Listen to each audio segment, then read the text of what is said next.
एक टाइम था जब लड़कियां शादी से डरती थी। पति कैसा होगा, सास ससुर कैसे होंगे, पति की कोई बहन तो नहीं जो उसकी जान खाएगी, ये सब सोचकर उसको बहुत ज़्यादा डर लगता था।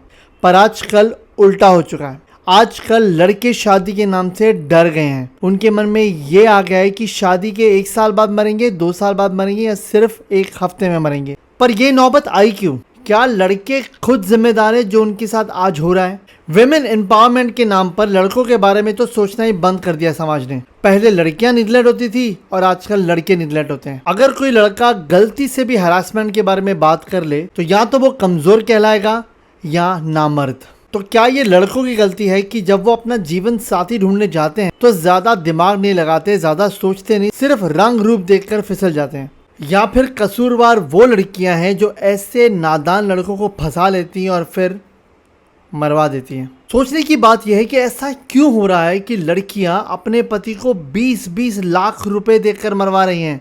आखिर इस प्रॉब्लम का सॉल्यूशन क्या है? कैसे लड़के मरने से बच सकते हैं और लड़कियां मरवाने से रुक सकती हैं? सोचिए, ये लड़कियां अपने या अपने माँ बाप के इतने सारे पैसे लगा देती हैं शादी पे, ये खरीदो वो खरीदो, ऐसा करो वैसा करो, सारे रीति रिवाज निभाती है, सारे फोटोज में खुश लगती है, बट कुछ टाइम के बाद ये अपने पति को इतनी ब्रूटली मरवा देती है कि लड़कों का शादी से विश्वास उठने लग गया है। आखिर शादी के 1-2-3 महीने बाद या 1 साल के बाद ऐसा क्या हो जाता है कि लड़कियां अपने पति को सीधा मरवा ही देती हैं? मेरे हिसाब से इसके 3 रीजन हैं। नंबर 1 रीजन और सबसे अहम रीजन, वो लड़कियां जिनका शादी से पहले अफेयर हो या शादी होने के बाद अफेयर शुरू हो जाता है। अगर अफेयर शादी से पहले है तो शादी करनी ही क्यों है, और अगर शादी के बाद अफेयर शुरू हो गया है तो डिवोर्स लेके मामला खत्म करो। किसी की जान लेने का हक तो किसी को भी नहीं है। दूसरा रीजन ये है कि शादी के बाद अगर पति पत्नी की नहीं बनती और पति जो है वो डिवोर्स देने से मना कर देता है,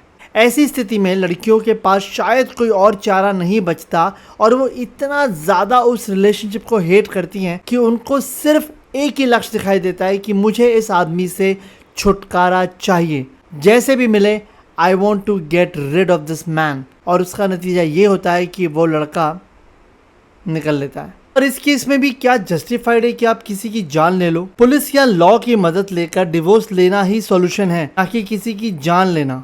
तीसरा और बहुत ज़्यादा निगलेक्टेड रीज़न है एक्सपेक्टेशन। जब एक औरत शादी करके अपने पति के घर आती है तो उसके कुछ सपने होते हैं जो शायद पूरे नहीं किए जाते या पूरे नहीं होते। इस केस में जब वो दूसरों के लाइफ में झांकती है, अपने फ्रेंड्स के या इंस्टाग्राम में, यूट्यूब पे जब लोगों को रोमांस करते हुए देखती है, या उसे लगता है कि मुझे तो ये चाहिए था पर मुझे कुछ और मिल गया, और एक्सपेक्टेशन उसके पूरे नहीं होते, उस केस में वो इतनी ज़्यादा फ्रस्ट्रेट हो जाती है कि वो अपने पति की जान ले लेती है। या फिर उसे अगर कोई और नजर आए कि कोई और बंदा उसके वो सारे सपने पूरे कर सकता है तो वो औरत और उसका बॉयफ्रेंड या प्रेमी मिलकर उस पति की जान ले लेता है। ऐसे केसेस में भी डिवोर्स लेना चाहिए, ना कि किसी की जान लेनी चाहिए। अपनी अच्छी जिंदगी जीने का सपना ही आपको इतना ज्यादा पागल कर सकता है कि आप किसी की जान ले लो। अब इसका सोल्यूशन क्या है? सबसे पहला सॉल्यूशन ये है कि अगर आप किसी के साथ अफेयर में हैं तो प्लीज़ किसी और से शादी मत करिए। आप उस बंदे की ज़िंदगी भी ख़राब कर देंगे। और इस केस में माँ बाप को भी समझना पड़ेगा कि ज़बरदस्ती करी गई शादी कभी सफल नहीं होती। आप सोचिए कि अगर आपने आपके बच्चों की शादी वहाँ नहीं करवाई जहाँ वो चाहते हैं तो वो ज़िंदगी भर आपको कोसेंगे, और अगर जहाँ उन्होंने शादी कर ली ज़बरदस्ती वहाँ कोई पंगा होता है तो सीधा सीधा ब्लेम आपके ऊपर फाड़ा जाएगा। बट अगर वो लव मैरिज करते हैं और वहाँ पे कोई इशू होता है तो गलती उन्हीं की होगी, आपकी नहीं होगी। तो प्लीज़ माँ बाप से भी ये हाथ जोड़ के गुजारिश है कि अपने बच्चों को फोर्सफुली शादी मत करवाइए। किसी और बच्चे की जान जा रही है आपके ज़िद के चक्कर में। दूसरा सॉल्यूशन ये है कि अगर आप एक दूसरे से खुश नहीं हैं तो डिवोर्स ले लीजिए। देखिए, ऐसा ज़रूरी नहीं है कि अगर आप एक दूसरे के साथ खुश नहीं है तो आप अकेले या किसी और के साथ खुश नहीं रह सकते। तीसरा सॉल्यूशन है सोशल मीडिया और अपने आसपास से अपनी लाइफ कंपेयर करना बंद कीजिए। देखिए, कोई भी इंसान परफेक्ट नहीं होता। हर इंसान में कोई ना कोई खामियां ज़रूर होती है। आपको लगता है कि जो आप फेक लव इंस्टाग्राम पे या यूट्यूब पे देख रहे हो ये लोग वैसे ही ज़िंदगी जीते हैं, तो ये एब्सोल्युटली फॉल्स है। इसमें कोई सच्चाई नहीं है।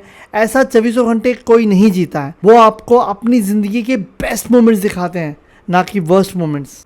और लड़कों से मेरी ये गुजारिश है कि जब भी आप लड़की देखने जाओ तो सिर्फ उसके रंग रूप पे फिदा मत हो जाओ। उसके बारे में इंफॉर्मेशन निकालो, उसकी हिस्ट्री निकालो, उसके कैरेक्टर्स और मॉरल वैल्यूज़ को जज करो, ना कि सिर्फ उसकी खूबसूरती से। आपको क्या लगता है नीचे कमेंट्स में लिखिए। Thank you so much for watching.